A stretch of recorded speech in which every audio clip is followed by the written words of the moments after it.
Guys, welcome back again to another late video. Thank you so much for clicking on my video. If this is your first time, please, I would like to have you here. So smash subscribe button to be part of this great community. Without wasting much of your time, let's just jump right in today's video. So I made a video some time ago where Pete Obi, Nigerian politician, he's a politician. Nigerian politician Pete Obi has actually shared why he thinks Ghana education is far better than Nigerian education. Emphasis on the STEM schools, should I say government schools. According to him, he is there to talk about the fact that a lot of, like, literally what Ghanaians are doing, to make their educational system better. A lot of people have actually come out to support P2B on what he says. So, and they also made a lot of emphasis on why Ghana educational system is the best in the whole of West Africa, literally in the whole of Africa. And I was shocked because I understand the fact that whenever it comes to education, Ghanaians are quite intentional, unlike Nigerians that they don't really know the value. Should I say they don't appreciate the value of good quality education.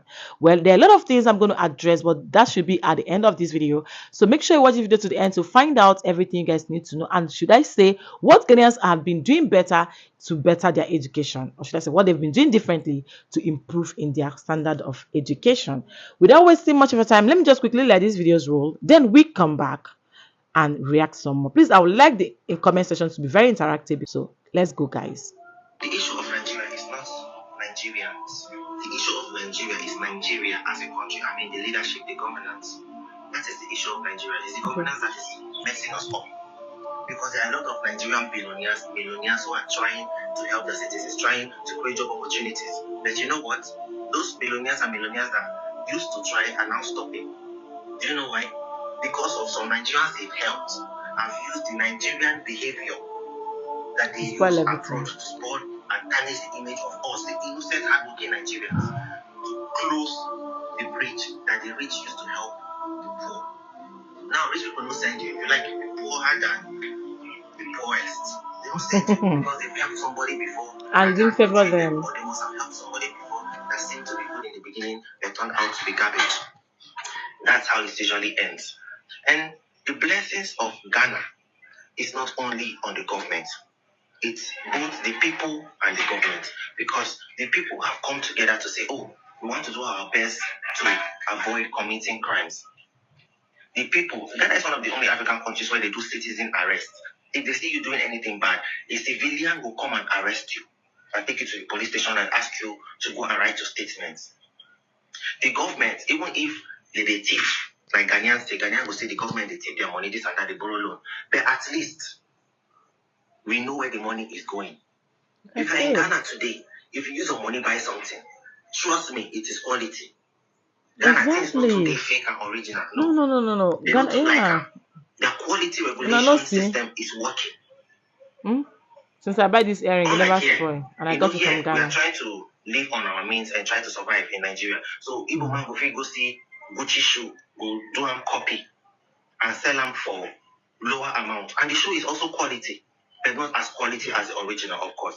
Now, the issue here is a Nigerian retailer will take that shoe that looks exactly like the original and go and sell it for the price of the original. Now, exactly. Now we do ourselves. Now we do ourselves. Which of Nigeria is Nigerians? Ghanaians, people have the weirdest pastors in the world. I don't want to call names, but you people know. You have pastors that will do concerts. I saw a pastor this morning with a peacock dressed like a clown. Why? Why do Ghanaian pastors always do that? Not all though, but if you compare the concert pastors in Ghana versus Nigeria, Ghanaians will take the lead. There's a pastor I see swinging from the roof in his church. There's a pastor I saw lying down on a woman in church. Another pastor again kissing out the sickness from a woman in church. Another one again, people coming to bath in a. Another one again, one woman wore bikini to church. She said that deliverance. See, Ghanaians, when it comes to crazy pastors, people are taking the lead, even if your economy is growing fast.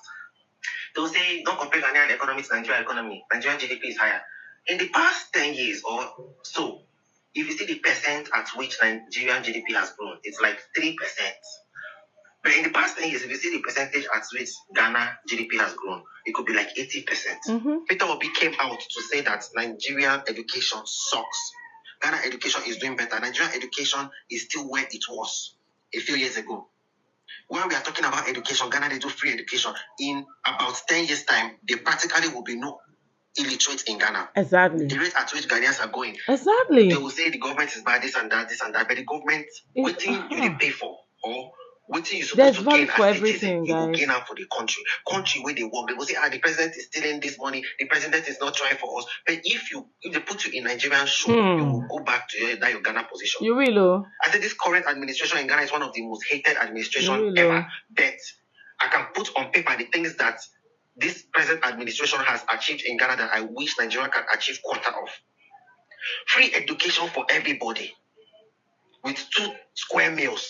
Where you go see them, people will say no get anything for country hard. 2 square meals. They send their pikin go school. They won't feed the money. If you don't get to give them every day, you know, see they go chop for school. Peter Obi also spoke about the GDP. The GDP of Ghana is moving rapidly, despite the fact that Ghanaians are complaining and protesting. Compared to Nigerian own, it's just stagnant, practically stagnant in how many years? It's on the floor. Ghanaian GDP must have grown in the space of 3 years for about 40%. Nigeria is like 2% in the space of 3 years. No matter how expensive a race car is or how good a race car is, if you give it to somebody who has no experience about driving, the person will not win a race. No, the person will not speed. If you give a normal car to somebody who is a race car driver, that person can win a race. I think it's a very good is that the illustration. Government of Ghana, no matter how the citizens are complaining, the government of Ghana are professional. Even if they are thieves, they are professional thieves. Because the thing that is happening here in Nigeria, the government have no idea of what they are doing. They don't.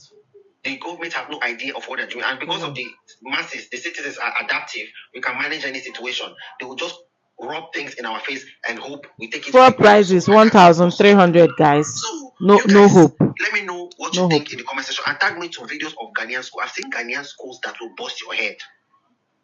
I've seen Ghanaian schools. You guys tag me to videos of Ghanaian schools. They are expensive and beautiful schools in Nigeria too. But those schools, how many middle class people can afford them? Those schools are for the people who are up there. Yeah, the I will come to this. Let's hear what this lady said. I'll told my story about what I experienced. It was my first time in Africa. It was my first time in Ghana. It was literally my first time traveling outside of the country on my own. It was a really big thing for me. Of course, a lot of people was scared. Me, yeah, because I'm used to at least having one of my siblings around. But there's this narrative that's being pushed that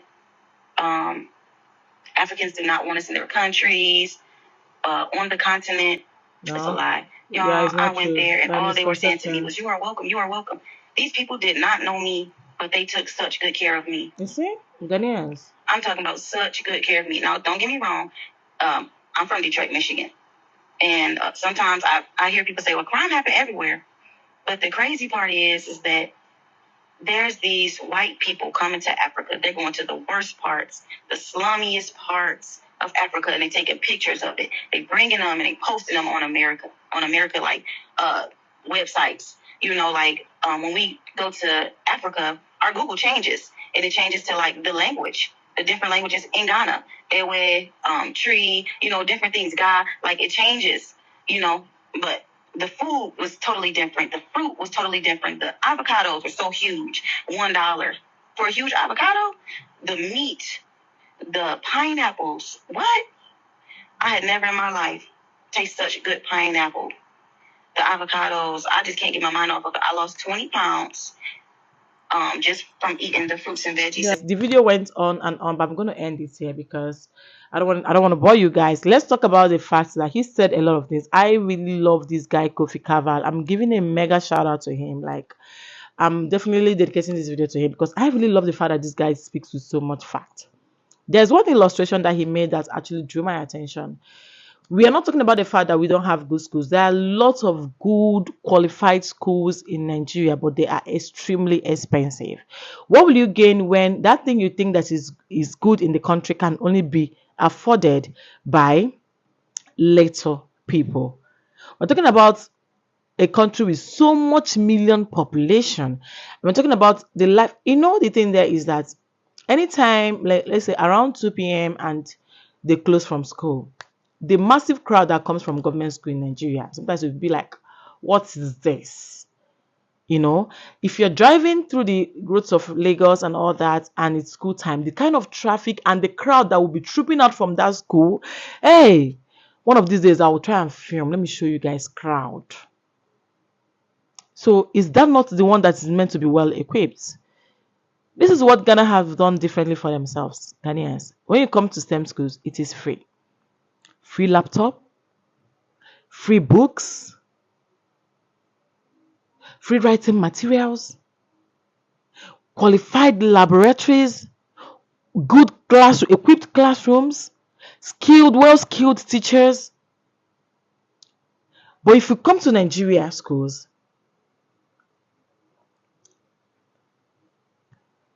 it is insane, my people. It is insane. So even the little ones that are good in the country are no longer noticed, are not even noticed because the majority carries the vote. The ones that is meant to be well equipped, that is not equipped, is pulling people back. It is pulling people back. And a lot of people, that's the one they can afford because, yes, I'm not talking about, it's not free. Oh. The crowd you guys are seeing, they're token paid, there's some money paid, and no good teachers. Most of the classrooms don't even have chairs because the government of Nigeria are not intentional when it comes to education. They feel that when they've actually advised Nigerian youth to go into farming, someone that's advising you to go into farming, do you need qualification? Do you need books to go into farming? We're not saying that, we're not talking about the fact that people should not farm, but why will you tell them that you should go into farming? It's because you know there is nothing for them. So when your child, or should I say, when a parents have in mind that this my son or this my daughter will end up as a farmer, you might not want to spend money in school because that would be wasting money. That is what a government of Nigeria feels. That's how they feel. And I still blame Dino Malaya that said comparing Nigeria to Ghana is like comparing Camry to Lamborghini. You see, Nigeria is Lamborghini, Ghana is Camry. What has the Lamborghini done for themselves? I don't know why Nigerians have this mindset that population is everything. Population is meant to be a plus, but in the case of Nigeria, is a disadvantage because we're using our population to bully people. We're using our population to oppress people. We are using our population to do lots of things that are not worth talking about. Meanwhile, if you allow me, I'll keep talking and talking. Then the last video was a young lady that talked about the fact that there are a lot of ill speculation out there about Africa, that she came to Ghana and everything she feels changed. That she feels like white people come to the country, they snap bad areas in Africa and they post it online. But when she came down to Ghana, she was wowed, and her experience first time was actually worth it, and she cannot wait to come back anymore. Ghana, there's God in Ghana. Ghana is our motherland. Ghana is blessed. Ghana is so peaceful. Ghana is beautiful. Ghanaians should be very proud of themselves. Keep spam the comment section with Ghana flag. Just embarrass that. Like, this is the only flag I want to see there, Ghana flag, because you guys are doing way too better for yourselves. I'll be ending it here. Let me know what you guys think in the comments. If this is your first time coming across this face, thank you so much for clicking on my video. I really appreciate your love, and I don't take your love for granted. So I would like to have you here. Smash subscribe button to be part of this great community, and without wasting much of your time, I will see you guys soon in my next video. Stay happy, be kind, and be blessed. Bye guys.